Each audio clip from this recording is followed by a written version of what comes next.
Hello and welcome to TAN TV, the African American Network, where we have a local feel and a global reach, y'all. Hey, we back in the studio, and it's the coffee break, and I'm excited, for this part of the show. I got my main man beside me, Kevin Howe, aka One Eye Scout, Big Country, and there's no telling, you're doing so many jobs, man. You got so many jobs, with the prep hoops and stuff. So I'm glad you're here today. And then we got a special guest, young brother, man, named Tristan Clark. What's happening, Tristan? Yes, sir. How you doing, sir? All right. So we're going to get to Tristan. He's going to let us know what him and Big Country got a lot to talk about. And but before we start, though, I just want to say, hey, the election is over because, we've been pushing the election. The election is over. Hey, it is what it is. Trump won. So my thing is we just got to work together, start working together, find ways, y'all, because, we're going to be here. This is a great country, so we're going to find the ways to make this happen. Are you sharing your cup right now? No, I ain't sharing that cup right now, but don't forget, Big Country, that's good. I'm glad you brought that up, though. But we will be talking to see what's in your cup later in the segment. So, but right now, I want to turn it over. No, right now, I just want to, we welcome Tristan. But tell us a little bit about yourself, Tristan, and what's going on with you, bro. Yes, sir. Thank you for having me, first of all. But I'm from here, from San Antonio. Moved here since I was in 6th grade, middle school. I played basketball my whole life. I was a great basketball player. Was a consensus 4-star recruit coming out of high school. I attended Judson High School, Wagner High School. My time at Wagner High School, we went all the way to state. Played here at the Alamo Dome. I was 6A Player of the Year, San Antonio High School Player of the Year. After that, signed to Baylor, went to Baylor, started as a freshman, started as a sophomore. Had a bad knee injury, but still was able to get my degree, finish out my school, still able to get that piece of paper. Nice. I used my COVID year during the pandemic and stuff, and was able to transfer to SMU, or Southern Methodist University, and was able to play there one more year. I've been out of school for about 2 years now, and I'm just coaching, training, just staying in the community with basketball. Nice. Hey, Big Country. Well, you know how to find them, don't you, man? Man, well, I appreciate you coming and sitting with us, man. And I'm looking forward to what you and Big Country, one of my things I know you guys are going to talk about is the NIL, right? Yeah, and so I'll be very fortunate to listen to hear what you got to say about that. But you did say you got here when you, 6th grade, you said? 6th grade, yes, sir. Where'd you come from? My mom, she's in the military, so I was all over, and we just finally settled here in San Antonio. So this is my home. What branch? She's a civilian. Okay. She's in the Army, military. Okay, she works for them, but she's not in it. Okay, so, no, that's cool, man. Yeah, so you traveled around. Yeah, I've been around. Yeah, you like myself, man. My dad was military, man. 28 years, veteran. Big up. We did Veterans Day yesterday. Big up to all the veterans. Yes, so sir. that was a great thing, man. Yes, sir. So I'm back out. I'm gonna be on the couch though, posing, and let you and Big Country take over, man. Big Country, do your thing, bro. Hey, Tristan, you and I were talking earlier about the changes between NIL and before NIL came about. And there's a lot of questions that our parents have, and we're an educational platform. Can you share with us some of what it was like before NIL, what it's like after NIL, and then kind of explain the NIL process to some of our families, because it's not for everybody. Just like the title of some show. But no, you share what you got, man. Right. Just with recruiting. Before NIL, before the money and the promises for millions of dollars, hundreds of thousands of dollars, it was just about recruiting. Was just more about just fit and coaching style and success of players being developed and stuff like that. It wasn't really, today it's more about, just how much money you got and rankings and it kind of takes away from the value of the game. But recruiting wise, it's just different now, you know what I mean? But before, when I was coming up, I mean, you had to be really, really good to, get, because they were still giving guys money under the table, quote unquote, whatever. But I mean, it was still going on. But it was just a different platform, you know what I mean? And recruiting was just a little more intense, and it was just a little more just challenging because it's you have to really know where you're going. You have to trust the coaches that you're going with because if stuff doesn't work out and all those coaches are promising you the world and this and that, you're getting broken promises and that's it. At that time, there's no transfer portal. Right. So if you do transfer, you would have to sit out a year, and then you know what I mean. Nobody wants to do that. Nope. So it's just different now. And just when I was coming up, it was just more. I feel like you had to be better as a player to be recruited now. I feel like because there's so much media and so much hype and so much, it's just, I feel like a lot of guys that maybe aren't as good or because they're being marketed properly or overly marketed, they're able to get seen more, just stuff like that. But. I want to cut in right there because what you just said, people marketing better, let's just face it, Houston and Dallas. And we're talking about diamonds in the rough kind of kids. We're talking about kids that just not being seen. And we talked earlier, that's the platform that I started at. I want to only check out eyes on San Antonio guys. Mm-hmm. And anywhere we go, like we're about to take off to the Noble Classic in Dallas, Brennan's going to be there. So we're going to see that, document that. And I just want people to know that we're truly about San Antonio. And anyway, go ahead. Now you're talking about the NIL era. Yeah, the NIL now. So when I finished up at SMU, that was about the last year until NIL started. Mm-hmm. So it was just, it's just NIL. It's just now you got money, so if stuff doesn't work out, injuries, whatever, you have a little money in your pocket. You're able to provide for your family, provide, for some of those guys that come from rougher backgrounds, you have money to provide for your family. You have money for when you're done with school. Now you can get in and start a business or whatever. So NIL now is just more.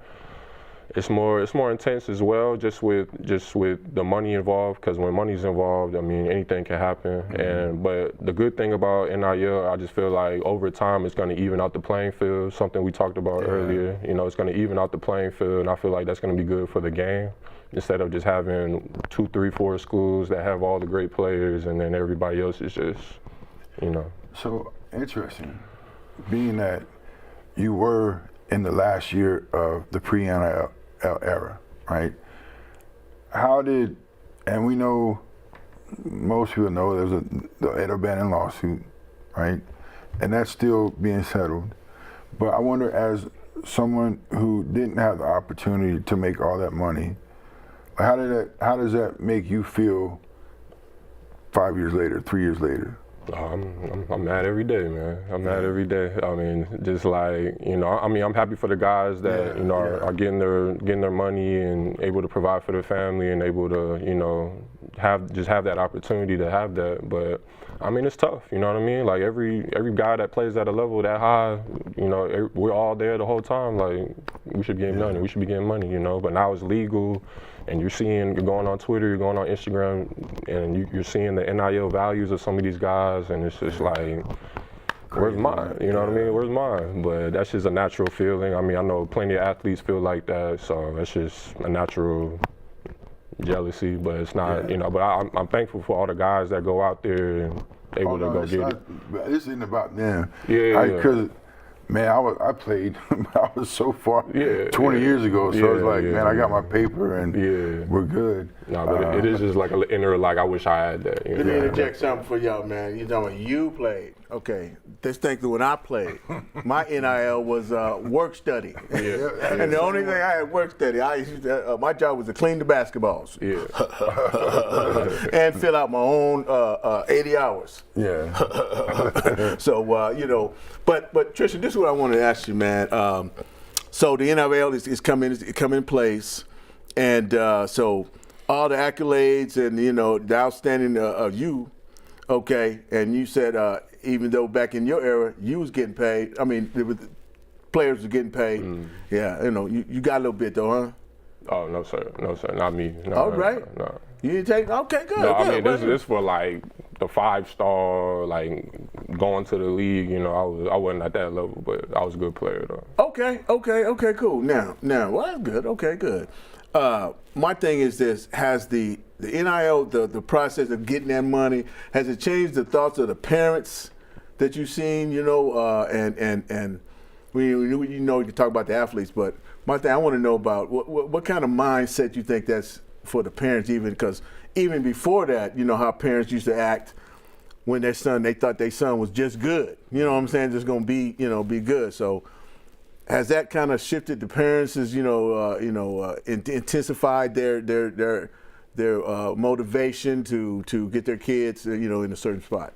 I feel like that's situational. I feel like every family, every household is a little different because, some guys, they're coming from, lower income places and, they really need this money, and then you got some people that come from $1 million houses, rich, wealthy, and, they might not have the same mindset with that, you know what I mean? It'd be more just about just for their kid and fit and stuff like that, but I feel like it's just situational. I can't really speak for all parents, and I don't have any kids, so I can't really speak as a parent or for other kids or anything like that. But I just feel like it's situational for stuff like that, and just the motivation for their kids and stuff like that. I feel like it's just all situational for the most part. Okay, well, we're going to take a quick break. If you just tuned in, you tuned in to TAN TV, the African American Network, where we have a local feel and a global reach, y'all. It's the coffee break, and don't forget, later on in the segment, we're going to talk about what's in your cup. So I'm sitting here. I'm your host, Vance Bradford, sitting with my main man, Kevin Howell, a.k.a. the One-Eye Scout, and our special guest, Tristan Clark, y'all. Go ahead. All right, so something that sparked, for me, I do see parents being a little more picky over, or they need to be, over development versus playing with Johnny, and that's something that I've seen is parents starting to put their kids with their development, because there can be some good people out there that doing their best, but they don't know what they don't know, and so parents really need to check the resume of the organization or the trainer, see who's put people in and who's trying to get somebody in. But that leads me into my next thing. We at the Doghouse have several guys that we're kind of sending Jay Uno's way. And because I feel like it's great development, especially for guards, because that whole family has been producing guards. But now you're there, several other big coaches that coach big guys. But why don't you talk about the Jay Uno program somewhat? Yeah, the Jay Uno. So last year I started out with them. I got an invite from Jalen Shedd, and he just invited me to come out and just coach with them and just be part of it.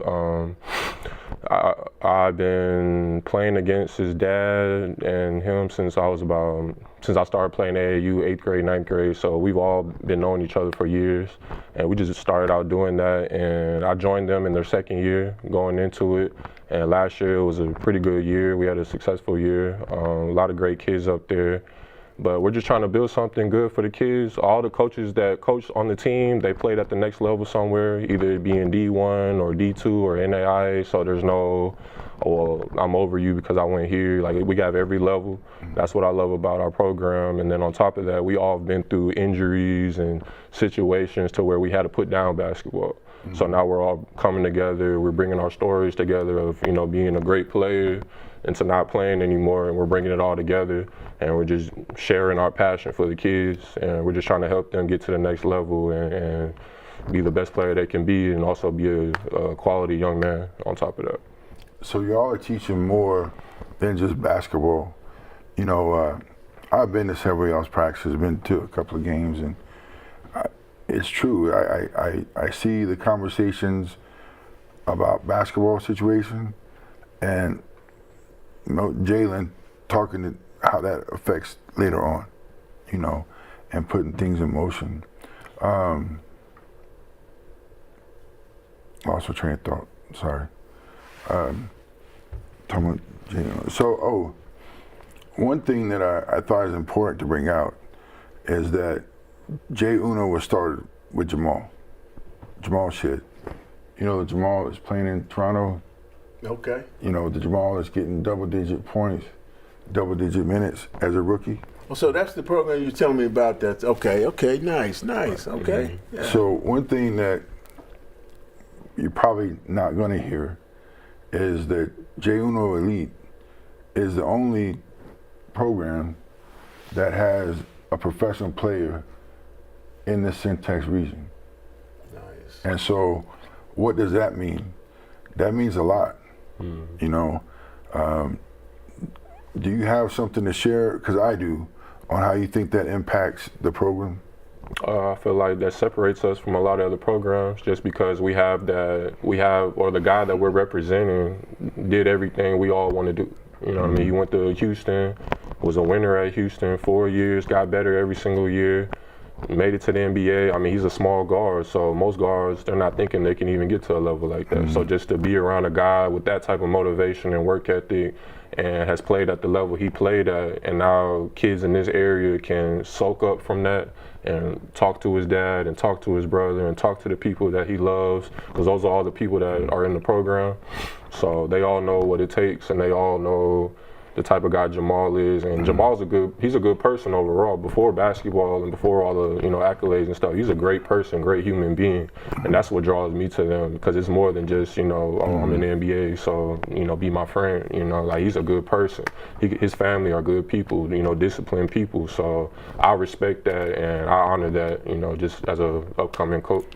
Yeah, one thing that I like, or Jalen and I have talked about, the brother of Jamal, about where he practiced at, because for a while it was mostly in Maynard, right? And now he's open to practicing. I know he's going to practice in San Antonio, so it's not like it's a tremendous drive for anyone. Right. And in that sense, the player development has been great. Like, I watched it over the year, watched the kids come out, our student athletes come out and play in high school. But I appreciate you sharing that, and I've enjoyed you being here today. And do you want to do the Cubs now? Yeah, man, we can go. We can move on in. Yeah. We can take a quick break. Once again, you tune in to TAN TV, the African American Network, where we have a local feel and a global reach, y'all. It's the coffee break, and I'm sitting on the couch with Kevin Howe, a.k.a. One Eye Scout, and also our special guest, Tristan Clark, here, y'all. So right now, y'all, we're going to talk about what's in your cup. And that's the segment, Big Country and I, Kevin and I would come up with, and we just like to, come up with some motivation or whatever's in your cup. I'll start it out. Since I've been preaching the whole time during the election to get out and vote. That was always in my cup, get out and vote. Okay, so now we've spoken, things are what it is. So now I'm looking in my cup I think it's time for us to come together as a whole country, because we're going to need it, y'all. And first thing is, maybe we look in the mirror, like Michael said, look in the mirror, and let's check our hearts, man, and we can change some hearts. So that's what's in my cup today, Big Country. Man, mine is just basketball season started. Week 1 is down, now we're on to week 2. Well, you all basketball, and I love it, man. You're my man. What you say, Tristan? What's in your cup? I don't really have too much. Just for all my people listening, if you're feeling down, just stay up. There's always going to be a rainbow at the end of the storm, so just keep going and just, be happy and fulfill your days, man. Just have fun with your days and love your family and love your life. That's all I can say. Man, this has been wonderful, man. And like you said, man, love your days and feel your life. So this has been a great show. Big Country, once again, you brought an outstanding guest to the table, to TAN TV, man. Yes, sir. Thank you for having me. Man, I hope you feel comfortable enough. I know you're going into coaching. Maybe you can come and do some TV time, man. You got a good look, man. Let me speak know. well, yeah. So we'd love to have you. Big Country, you want to take us out, man? You got 6 seconds. Thanks for joining. This is the One Eye